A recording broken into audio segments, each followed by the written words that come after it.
एक sub inspector Motilal Sharma एक युवक या जिसकी उम्र लगभग 24 साल के आसपास है, उस युवक को एक फ़ोटोग्राफ्स दिखाते हुए वो कहते हैं कि क्या तुम इसे जानते हो, क्या तुम इसे पहचानते हो। वो युवक फ़ोटोग्राफ्स को अपने हाथ में लेते हुए उसको देखता है, निहारते हुए, हंसते हुए, मुस्कुराते हुए कहता है, हाँ जानता हूँ, इसका नाम पूजा शर्मा है। 1 साल पहले इसको मारकर हमने ट्रैक पर फेंक दिया था। कुछ इसी अंदाज़ में जब वो बोलता है तो सब इंस्पेक्टर के रोंगटे खड़े हो जाते हैं। ये सुनने के बाद वो भी सख्ते में आ जाता है। इससे पहले कि वो कहानी और शुरू करता, और जब कहानी की शुरुआत करता है तो अब इंस्पेक्टर भी कहीं ना कहीं कांपने लगता है। वो कहता है कि रुको, जो बातें तुमने मुझसे बताई हैं, क्या यही बातें हमारी डीसीपी ऋचा तोमर को बता दोगे? कहता है कि हाँ, मैं उनको भी बता दूंगा। ऋचा तोमर भी आती हैं, डीसीपी जयपुर की, और वो आने के बाद जब उसकी बातचीत सुनती हैं तो वाकई उनकी भी रोंगटे खड़े हो जाते हैं।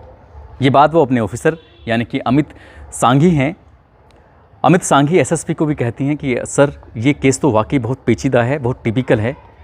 इस केस के बारे में तो आपको करीब से जानना चाहिए।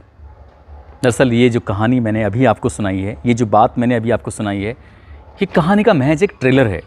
इस कहानी की पिक्चर अभी बाकी है, और पिक्चर बहुत भयानक है, जो उसको सुनने के बाद एक खौफनाक कहानी है, जिसको सुनने के बाद हो सकता है कि आपके भी ऋचा तोमर की तरह रोंगटे खड़े हो जाएं। आप भी सोचने पर मजबूर हो जाएं कि समाज में कैसी कैसी विकृत मानसिकता के लोग रहते हैं। क्या उनके सीने में दिल नहीं होता? दिल होता है तो क्या पत्थर का होता है? तमाम तरह के सवाल हैं जो आपके जहन में आपको कुरेदने पर, आपको परेशान करने पर मजबूर कर देंगे। आदाब, नमस्कार, सत श्री अकाल। मैं उस्मान सैफ़ी। आज की जो सच्ची घटना मैं आपको सुनाने जा रहा हूँ, ये सच्ची घटना है राजस्थान प्रदेश की जो राजधानी है जयपुर, उसी के इलाके में एक करघनी थाना है। करघनी थाने में तैनात सब इंस्पेक्टर मोतीलाल शर्मा, उनके पास एक मुखबिर का फ़ोन आता है। वो कहता है कि साहब, जिसको आप बेसब्री से ढूंढ रहे हैं, जिसको आप बेसब्री से तलाश कर रहे हैं, दरअसल वो व्यक्ति अलवर क्षेत्र में टपूकुड़ा एक इलाका है। टपूकुड़ा में फला जगह छुपा हुआ है। अगर उसे पकड़ सकते हो तो पकड़ लो। ये तारीख है 10 अप्रैल 2022। सब इंस्पेक्टर बिल्कुल भी चूकते नहीं हैं और आनन फानन ही अपने कांस्टेबल यानी कि शंकर को लेकर सीधा पहुंच जाते हैं टपूकुड़ा। टपूकुड़ा में जाते हैं और उसी स्थान पर जाकर उसे दबोच लेते हैं, जिसका नाम है मिंटू उर्फ विक्रम, उम्र 24 साल। उसको पकड़कर थाने लाते हैं, और जब थाने लेके आ रहे हैं तो रास्ते में ही कुछ बातचीत का सिलसिला शुरू हो जाता है। दरअसल सब इंस्पेक्टर उसे इसलिए तलाश कर रहे थे कि 23 फरवरी 2022 को जयपुर के ही करघनी थाना क्षेत्र के इलाके में एक आर्मी नगर है, वहाँ पर एक लड़की जिसकी उम्र लगभग 22 या 23 साल के आसपास रही होगी, लड़की का नाम रोशनी, जो कि उत्तर प्रदेश के हरदोई की रहने वाली, उसकी लाश मिली थी। उस लड़की की जब लाश मिलती है, पुलिस उस इलाके में जाती है, पोस्टमार्टम के लिए सब शव को भेजती है। पोस्टमार्टम के बाद पता चलता है कि गला दबाकर किसी ने हत्या कर दी है। दरअसल एक ही घर का दरवाज़ा लगभग 2-3 दिन से खुल नहीं रहा था। जब 2-3 दिन से दरवाज़ा नहीं खुल रहा था, मकान मालिक को चिंता होती है। मकान मालिक उसमें आवाज़ लगाते हैं, लेकिन आवाज़ लगाने के बाद दरवाज़ा खुला हुआ था, हल्का सा टेढ़ा हुआ था, यानी कि किसी चीज़ से रोका गया था। दरवाज़ा खुलता है, सामने बेड पर लड़की पड़ी हुई थी। पुलिस को सूचना दी जाती है। सूचना मिलने के बाद पुलिस मौके पर पहुंचती है, और जब पुलिस यहां पर आती है, उसकी पड़ताल करती है, तो पता चलता है किसी ने गला दबाकर इसकी हत्या की है। कौन इसका साथी है, किसने इसको मारा है, क्या बात है, तमाम तरह के सवाल थे। सवाल करने में पता चलता है कि मिंटू उर्फ विक्रम, ये उसके साथ लिव इन रिलेशनशिप में रह रही थी। तो लिव इन रिलेशनशिप में रह रही थी तो आखिरकार उसने इसका क्यों मारा? पुलिस यही सवाल का जवाब जानने के लिए मिंटू की तलाश कर रही थी, और मिंटू बस पुलिस को चकमा देकर इधर से उधर भाग रहा था। और वो दिन आया लगभग 2 महीने के बाद, यानी कि 10 अप्रैल 2022 को वो दिन आ जाता है, और पुलिस इसको गिरफ्तार कर लेती है। गिरफ्तार करने के बाद बात रोशनी की कर रही थी पुलिस, लेकिन रोशनी की बात करते करते अचानक से ध्यान जाता है पुलिस का कि एक फ़ोटोग्राफ्स पर, वो फ़ोटोग्राफ्स रखा हुआ था। ये जो नोटिस बोर्ड होता है किसी भी थाने का, तो नोटिस बोर्ड पर वो फ़ोटोग्राफ्स लगा हुआ था, और वो उस फोटोग्राफ्स को देखने के बाद वो लड़का बार बार उसको देख रहा था। तब मोतीलाल सब इंस्पेक्टर ने कहा कि क्या तुम इसे जानते हो, क्या तुम इसे पहचानते हो? तो उसके पास जाकर कहता है कि हाँ, मैं इसे जानता हूँ, इसका नाम पूजा शर्मा है। पूजा शर्मा मध्य प्रदेश के ग्वालियर की रहने वाली, जो कि 2 अप्रैल 2021 को अचानक से गायब हो जाती है। गोला का मंदिर एक इलाका है, उसी मंदिर के, गोला के मंदिर थाना क्षेत्र के इलाके में वो अपने जीजा के यहाँ पर रहती थी। उसका मकसद था कि पढ़ाई करना, उसका मकसद था कुछ पढ़कर कुछ बनना, साथ में उसका भाई भी रहता था। जब स्कूल जाती थी तो स्कूल जाते हुए पर ही उसको एक लड़के से प्यार हो जाता है। उस लड़के से प्यार हो जाता है और वो लड़का कोई और नहीं होता, इसी मिंटू का दोस्त होता है। मिंटू की और उसके दोस्त की आपस में बातचीत होती है। बातचीत का सिलसिला शुरू होता है तो मिंटू कहता है कि आजकल बहुत बिजी रहते हो, कहाँ बिजी रहते हो? तो कहता है कि तुम्हारी भाभी के साथ हूँ। अक्सर लड़के यही कहते हैं, जब किसी लड़की को गर्लफ्रेंड बना लेते हैं तो कहते हैं कि तेरी भाभी के साथ था। तो वैसे ही बोलता कि तुम्हारी भाभी के साथ हूँ। कहता है दिखाओ। वो फोटोग्राफ्स खींच कर उसका दिखाता है, उससे बातचीत करता है। कहता है ये तो बहुत सुंदर है, बहुत खूबसूरत है, मैं भी इससे मिलना चाहूँगा। उसका दोस्त पहले से ही उसके ग्वालियर में साथ रहता था। यहाँ से वो सीधा ग्वालियर जाता है, उससे मिलता है, अपने दोस्त से कहता है कि बस एक बार इससे मुलाकात करा दो। एक बार मुलाकात करने के चक्कर में ही पूजा शर्मा को ये बात बिल्कुल भी अच्छी नहीं लगती। उसका विरोध करती है और विरोध करने के साथ साथ कहती है उसके दोस्त से कि मैं तुमसे शादी करूँगी, तुम्हारे साथ ही ज़िंदगी बिताऊँगी। वो कहता है कि तुम अब गंदी हो चुकी हो, तुम मेरे दोस्त के साथ भी रहे हो, मेरे साथ भी रहे हो, अब मैं तुमसे शादी नहीं करना चाहता, नहीं कभी शादी करूँगा, ना तुमसे बात करूँगा। बस वो ज़िद कर रही थी। ज़िद करने पे ही उन्होंने उसका गला दबाया। गला दबाने के बाद मिंटू उर्फ विक्रम ने उसको अपने कंधे पे डालकर जिस होटल में वो रुके हुए थे, जिस जगह पर इन्होंने इसकी हत्या को अंजाम दिया था, वहाँ से 15 किलोमीटर दूर रेलवे स्टेशन के पास ट्रैक पर उसके शव को लेके जाते हैं और ट्रैक पर लेके जाने के बाद उसके शव को वहीं ट्रैक पर रख देते हैं। और ट्रेन आती है। ट्रेन आने के बाद उसके शरीर के जो चीथड़े थे एक एक बोटी बोटी हो जाती है। जब ये बात वो बताता है मोतीलाल शर्मा को, तो यही बात फिर ग्वालियर की पुलिस से बातचीत की जाती है। ग्वालियर की पुलिस से पूछा जाता है तो पता चलता है कि 2 अप्रैल 2021 को लड़की गायब हो गई थी। 4 अप्रैल 2021 को इसके जीजा ने थाने में गुमशुदगी दर्ज कराई थी और तब से हम इस लड़की को तलाश कर रहे हैं। हमें नहीं पता कि लड़की मर चुकी है। आज मिंटू उर्फ विक्रम ने उस लड़की की हत्या का जब राज खोला है तो ये बात सुनने के बाद मोतीलाल शर्मा की आंखें खुली की खुली रह जाती हैं। वो सोचने पर मजबूर हो जाते हैं, सोचते हैं कि कितना क्रूर व्यक्ति है। मैं बात कर रहा हूँ रोशनी की, ये बात कर रहा है पूजा की। अब पूजा की बात हो चुकी थी, लेकिन इससे पहले ही उसने यानी कि सब इंस्पेक्टर ने अपने जो सीनियर ऑफिसर हैं डीसीपी ऋचा तोमर को बुलाते हैं। कहते हैं कि मैडम इस केस को तो आप ही हैंडल करिए। ऋचा तोमर आती हैं, उसकी पूरी बात सुनती हैं और ये पहली जो किस्सा है पूजा शर्मा का, उसे सुनने के बाद कहती हैं कि रोशनी से कैसे मिले थे। बात रोशनी से मिलने की थी तो रोशनी से मुलाकात होती है। जयपुर का एक मानसरोवर होटल है, वहाँ पर वो ऑटो रिक्शे से जा रहा था। उस होटल के करीब से जब गुजरता है तो वो कहता है कि यार किसी लड़की की व्यवस्था करा दो। लड़की की व्यवस्था करने की बात जब आती है तो कहता है कि ठीक है, तुम टेंशन मत लो, एक लड़की है, मैं बात कराता हूँ। वो लड़की कोई और नहीं होती, रोशनी होती है।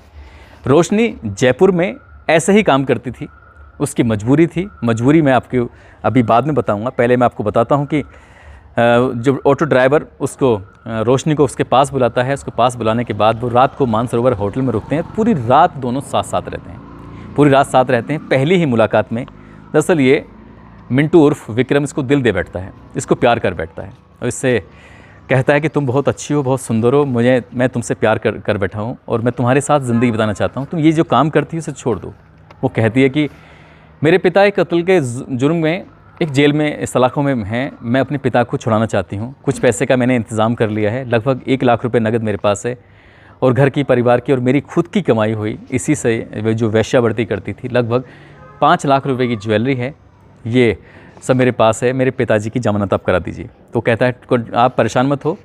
अगले ही दिन निकलता है, सीधे पहुंच जाते हैं हरदोई में रहते हैं। वहाँ पर जाके ये लिव इन रिलेशनशिप में रहते हैं और वो जो ज्वेलरी है, जो नगद रुपया है, उसको लेकर फिर सीधे पहुंच जाते हैं चंडीगढ़ और चंडीगढ़ में जाकर उस सारे पैसे को अपने इस्तेमाल में लेता है और साथ ही ज्वेलरी को वो एक ज्वेलरी शॉप पर 5 लाख रुपये में बेच देता है। इसे बेचने के बाद फिर सीधा जाता है उसी करघनी थाने के इलाके में, आर्मी नगर में उसने कमरा लिया था और उस लड़की यानी कि रोशनी के साथ उस जगह पर वो लिव इन रिलेशनशिप में रह रहा था। लिव इन रिलेशनशिप में रह रहा था, पैसे सब इसके पास पहुंच चुका था मिंटू के। तो रोशनी कहती है कि मिंटू मैं तुमसे शादी करना चाहती हूँ, तुम्हारे साथ ज़िंदगी बिताना चाहती हूँ। जब ये बात शादी की आती है तो यहीं से वो कुछ उखड़ जाता है, कहता है कि नहीं शादी नहीं करूँगा, बस मुझे ये ज़िंदगी जीना है, बस आप भी मतलब कोई टेंशन ना लो और जैसे मैं जी रहा हूँ वैसे जीते हो, शादी वादी के किसी बंधन में मैं नहीं बनना चाहता। मगर रोशनी ज़िद करने लगती है, ज़िद करने लगती है। उसका ज़िद का ही नतीजा था कि जब वो सो रही थी तो उसने सोते हुए उसका गला दबाया और उसकी हत्या कर दी। हत्या करने के बाद जब 3 दिन तक वो दरवाज़ा नहीं खुलता है, तब मकान मालिक को पता चलता है और मकान मालिक पुलिस को फ़ोन करता है। फ़ोन करने के बाद 23 फरवरी 2022 को आखिरकार इसकी डेड बॉडी मिलती है। तो पता चलता है कि ये अपने पिताजी को बचाने के लिए, जेल से निकालने के लिए इसी वेश्यावृत्ति के धंधे में पड़ जाती है। और जब ये दूसरी कहानी ऋचा तोमर सुनती हैं तो वाकई वो बहुत परेशान हो जाती हैं कि कितना क्रूर व्यक्ति है। पहले पूजा शर्मा को मारा, फिर इसने रोशनी को मारा है। आखिरकार उसकी ज़िंदगी से जुड़े कुछ और सवाल जानने की कोशिश करती हैं। तो फिर एक सवाल जो वो बताता है, इसका जवाब जो देता है, तो सुनने के बाद लगता है कि वाकई बहुत ही भयानक इंसान है, बहुत ही बुरा इंसान है। दरअसल 2019 में अपने 2 दोस्तों के साथ अलवर के सदर इलाके में एक नाबालिग लड़की, जिसकी उम्र लगभग 14 साल के आसपास थी, उस लड़की के साथ ये 3 लोग मिलकर गैंगरेप करते हैं। वो लड़की चीखती है, चिल्लाती है, शोर मचाती है, मगर ये तीनों मिलकर उसके साथ इतनी दरिंदगी करते हैं कि बस ये 2019 का वाक़या है राजस्थान में, अलवर में। उस इलाके में ये आज भी बड़ा मशहूर किस्सा है। उन लोग जब सुनेंगे तो वाकई उनको याद आ जाएगा कि एक 14 साल की लड़की के साथ, नाबालिग के साथ, किस तरह से मिंटू उर्फ विक्रम ने किस हैवानियत का परिचय दिया था। पुलिस पर जब दबाव बनता है, इलाके के लोग शोर मचाते हैं, धरना प्रदर्शन करते हैं, तब जाकर ये मिंटू वहाँ से भाग जाता है। और मिंटू के जो भागने का स्थान था वो मुंबई चला जाता है। मुंबई में क्रूज़ पर जाकर, मतलब एक पानी के जहाज़ पर जाकर वहाँ पर नौकरी करता है, वहाँ रहता है कुछ दिन। उसके बाद उत्तर प्रदेश जाता है, मध्य प्रदेश भी रहता है, राजस्थान में भी रहता है, चंडीगढ़ में भी रहता है। अलग अलग ठिकाने बदल रहा था, अलग अलग नाम के साथ। लेकिन एक चीज़ इसने सीखी थी, वो वाकई हैरान करने वाली बात थी, जिसको पुलिस भी शायद पहचान नहीं पाई। एक तो बाल रखता था वो अपने कुछ फौजियों की तरह, ये साइड में जो कटे होते हैं बाल, छोटे बाल होते हैं। और जिस भी पुलिस वाले से बातचीत करने की कोशिश करता था वो उस कुछ इस स्टाइल में कि जय हिंद, वो जय हिंद करके बात करता था, सैल्यूट मारता था आर्मी की तरह। तो कभी आर्मी का ऑफिसर बन के बात करता था, तो कभी वो इनकम टैक्स का अधिकारी बन के बात करता था। इसी तरह से बात करते करते कई बार वो शायद झांसे में फंस जाता, झमेले में पुलिस के आ जाता। जब पुलिस लगातार इसको अलवर की तलाश कर रही है, ग्वालियर की तलाश कर रही है और करघनी की तलाश कर रही है, उसके बाद भी ये पुलिस की पकड़ में क्यों नहीं आ रहा है, ये तो हैरान करने वाली बात थी। लेकिन जब इससे बातचीत करते हैं तो वो कहता है कि साहब, मुझे पुलिस शक ही नहीं करती थी, मैं जय हिंद करके निकल जाया करता था, किसी का स्वागत करता था, जय हिंद सर करके बात करता था। तो इसकी पर्सनैलिटी से, इसके बालों के, इसके पहनावे के स्टाइल से कभी पुलिस को शक ही नहीं हुआ कि मिंटू उर्फ विक्रम इतना ख़तरनाक व्यक्ति हो सकता है। बात यहीं पे थम जाती है और ऋचा तोमर कहती हैं कि ये सारी बात क्या मेरे ऑफिसर, मेरे बड़े बड़े सर जो एसएसपी हैं अमित सांघी से बता सकते हो? कहता है कि बिल्कुल, ये सारी बात मैं उनसे भी शेयर कर सकता हूँ। अब बात अमित सांघी तक पहुँचती है और अमित सांघी के पास जाने के बाद पहले बात पहुंचती है पूजा शर्मा की, फिर रोशनी की, बाद में फिर 2019 के अलवर में जो गैंगरेप हुआ है सदर इलाके में, उसकी बात पहुंचती है। लेकिन बात यहीं पे ख़त्म नहीं होती, बात तो यहाँ से शुरू होती है। शुरुआत जब होती है तो वो कहता है कि सर, मैंने ना कई मर्डर किए हैं, यानी कि एक और मर्डर किया, उस लड़की का इसने नाम नहीं बताया, उसका नाम शायद इसको पता नहीं होगा। और जब बातचीत करता है तो बातचीत करते करते कहता है कि मैं अब तक लगभग 50 अलग अलग लड़कियों से शारीरिक संबंध बना चुका हूँ। जब ये बात पुलिस सुनती है तो पुलिस को वाकई हैरानी होती है। 50 लड़कियों का नाम सुनने के बाद ये कैसे मुमकिन हो सकता है। जब उससे पूछते हैं तो वो कहता है कि मैं वही आर्मी ऑफिसर का भेष बना कर रहता था, मैं वही इनकम टैक्स ऑफिसर का भेष बना कर रहता था, स्कूल कॉलेजों में आना जाना लगा रहता था, वहाँ जाकर कभी भी ऐसी लड़की की तलाश करता था जो मजबूर होती थी, किसी की मजबूरी का फ़ायदा उठाकर उससे बातचीत करने की कोशिश करता था। जैसे क्या रोशनी से इसने मजबूरी का फ़ायदा उठाया, जैसे क्या अपनी दोस्त की गर्लफ्रेंड, यानी कि दोस्त की गर्लफ्रेंड थी, अपने दोस्त का सहारा लेकर उसकी गर्लफ्रेंड को अपने कब्ज़े में लिया, उसके साथ उसने रेप किया। ऐसे ही उसने एक एक लड़की का नाम बताता चला गया और लगभग जब 50 की गिनती पूरी हो जाती है तो अमित सांघी यानी कि एसएसपी भी हैरान थे, परेशान थे। ऋचा तोमर यानी कि डीसीपी भी परेशान थी। उस इलाके के एसएचओ जिनका नाम है बनवारी लाल मीणा, वो भी परेशान थे कि उनके इलाके में इतना ख़तरनाक व्यक्ति रहता है जिसने 50 लड़कियों के साथ रेप जैसी घटनाओं को अंजाम दिया है। मैं उस गैंगरेप की बात नहीं कर रहा हूँ, बल्कि उनकी बात कर रहा हूँ जिसने जो लड़की इसके बातों को नहीं मानती थी, जो लड़की ज़िद करती थी मुझे शादी करनी है, जो लड़की कहती थी कि मुझे साथ रहना है, यानी कि इसके उसूल, इसके जो कुछ इसने रूल्स रेगुलेशन इसने बना रखे थे, उन रूल्स और रेगुलेशन के खिलाफ कोई लड़की जाती थी या तो उसको मार दिया करता था या उसको अपने हाथ से छोड़ने पर मजबूर कर दिया करता था। इसीलिए इसने बारी बारी से एक एक लड़की के साथ काफ़ी समय वक्त बिताया। एक एक बार नहीं, बारी बारी से उनके साथ ऐसी बलात्कार करता रहा। 50 लड़कियों का नाम तो सामने आ जाता है, लेकिन एसएसपी और डीसीपी ऋचा तोमर और बाकी जो बनवारी लाल मीणा हैं एसएचओ या फिर sub inspector Motilal Sharma, constable Shankar, ये सब लोग मिलकर इससे पूछताछ कर रहे हैं। उनको लगता है कि वाकई इसने 3 हत्याओं और 50 रेप की बात तो इसने अपने मुंह से स्वीकार की है।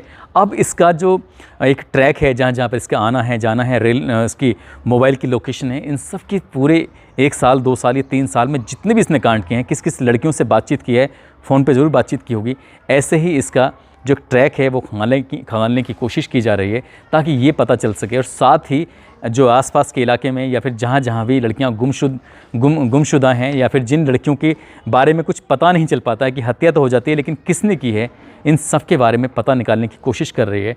इसे कह सकते हैं कि अभी पुलिस ने शायद इसे माना ही नहीं है कि इस घटना का पूरी तरह से खुलासा हुआ है। अभी भी इसके पेट में कई राज दफन होने की उम्मीद लगाई जा रही है। वाकई मिंटू उर्फ विक्रम बहुत ख़तरनाक किस्म का व्यक्ति है, लेकिन आपको बताता चलूं कि ये मामला कोर्ट पहुंचेगा। कोर्ट में जाने के बाद 10 साल 15 साल 20 साल कब निकल जाएंगे, 24 साल की उसकी उम्र है, जब वो 40-45 साल का हो जाएगा तब जाके कहीं सुनवाई होगी, तब जाके कब क्या होगा ये तो खैर भविष्य के गर्भ में छिपा हुआ है।